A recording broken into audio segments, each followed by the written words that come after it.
Assalamualaikum warahmatullahi wabarakatuh. Oke, sekarang saya akan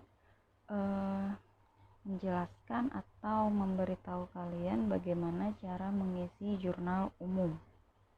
Oke, setelah kemarin saya memberikan materi di PowerPoint. Nah, sebelumnya saya mau mereview dulu nih. Kalian harus sudah hafal mekanisme debit kredit. Oke. Mekanisme debit kredit berarti ada golongan apa saja? Harta, utang, modal, pendapatan, dan beban. Harta kalau bertambah dia di debit, utang bertambah di kredit, modal bertambah di kredit, pendapatan juga bertambah di kredit, dan beban bertambah di debit. Bagaimana sih cara menghafalnya? Supaya kalian ingat aja begini. Ini harta, ini utang, modal, pendapatan, dan beban. Oke. Tadi harta dan beban kalau bertambah itu di debit ya. Nih. Harta, beban bertambah di debit. Berarti yang tiga ini utang, pendapatan. Utang, modal, dan pendapatan bertambah di kredit. Oke, kalian ingat aja ini. Ini harta, ini beban. Kalau bertambah di debit berarti kalau berkurang di kredit.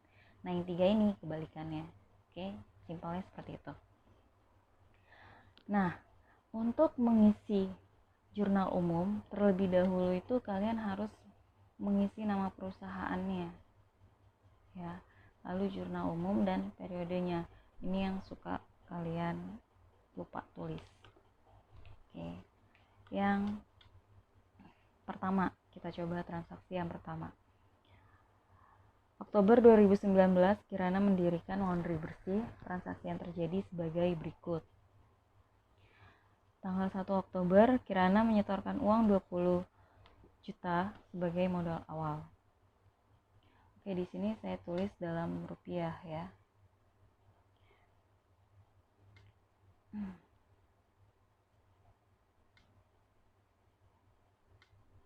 Oke, Kirana menyetorkan uang 20 juta sebagai modal awal. Berarti kas kita akan bertambah di debit dan modal kita akan bertambah di kredit. Bagaimana cara menulisnya? Kas 20 juta di debit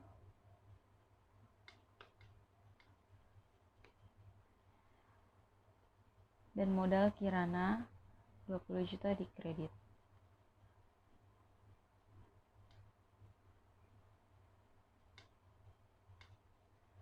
Nah, untuk penulisan untuk penulisan kredit itu posisinya agak masuk ya. Agak masuk seperti ini, tidak sejajar dengan posisi debit ya. Besar 20 juta.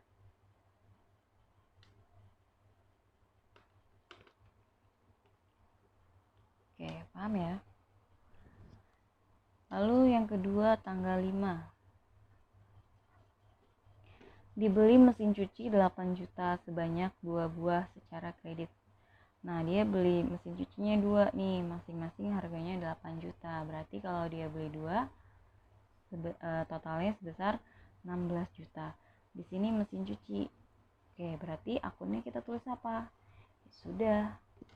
Kita tulis aja mesin cuci nanti akunnya. Berarti mesin cuci kita bertambah. Bertambah di mana? Di debit karena dia termasuk harta tetap. Kita tulis mesin cuci sebesar 16 juta.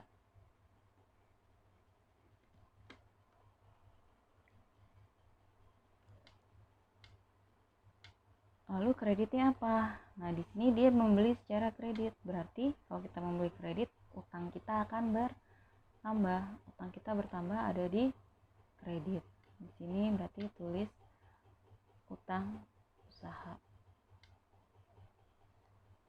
sebesar 16.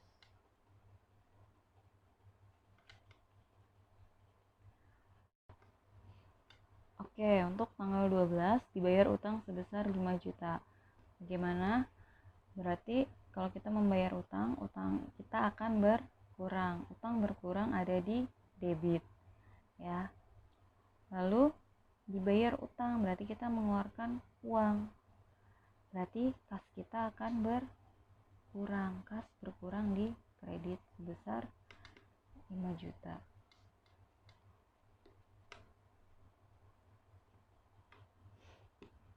Lalu tanggal 15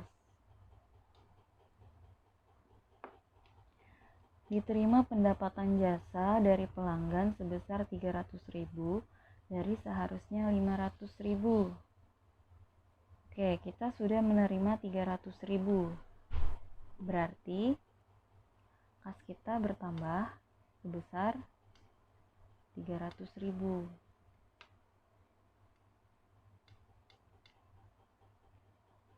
Nah, 200-nya berarti masuk ke piutang. Piutang kita bertambah sebesar 200.000.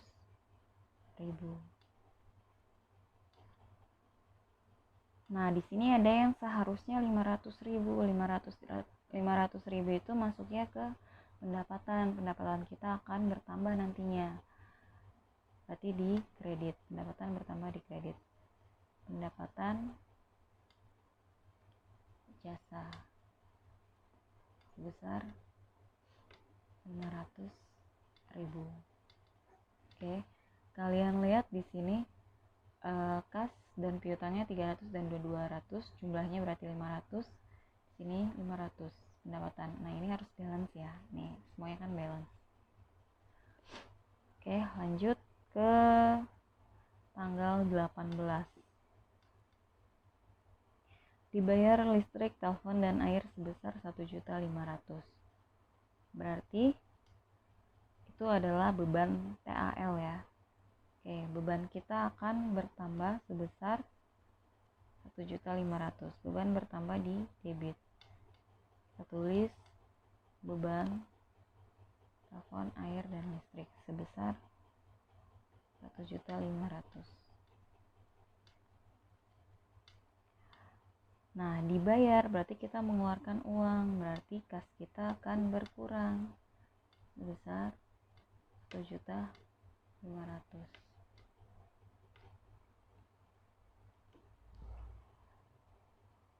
Oke, selanjutnya tanggal 19. Dibeli perlengkapan sebesar 1 juta. Berarti perlengkapan kita akan bertambah. Kalau bertambah di debit perlengkapan.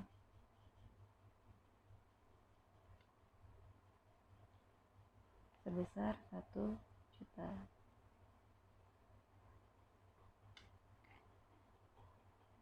Dibeli berarti kita mengeluarkan uang sebesar 1 juta juga, posisinya ada di kredit.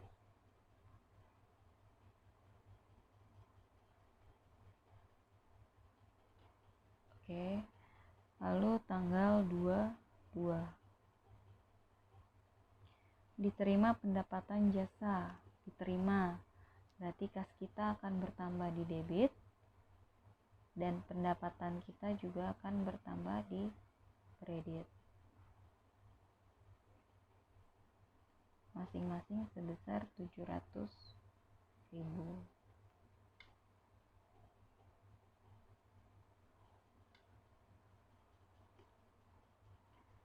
Tanggal 25.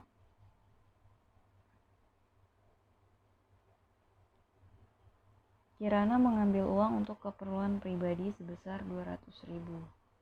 Berarti itu namanya prive. Mengambil uang untuk keperluan pribadi berarti kas kita akan berkurang. Masing-masing sebesar 200.000.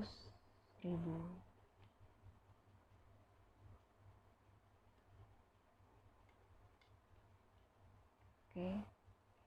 Nah, kalau sudah selesai, kalian jumlahkan semua sisi debit dan sisi kreditnya. Nah, itu sebesar 44.900.000 rupiah.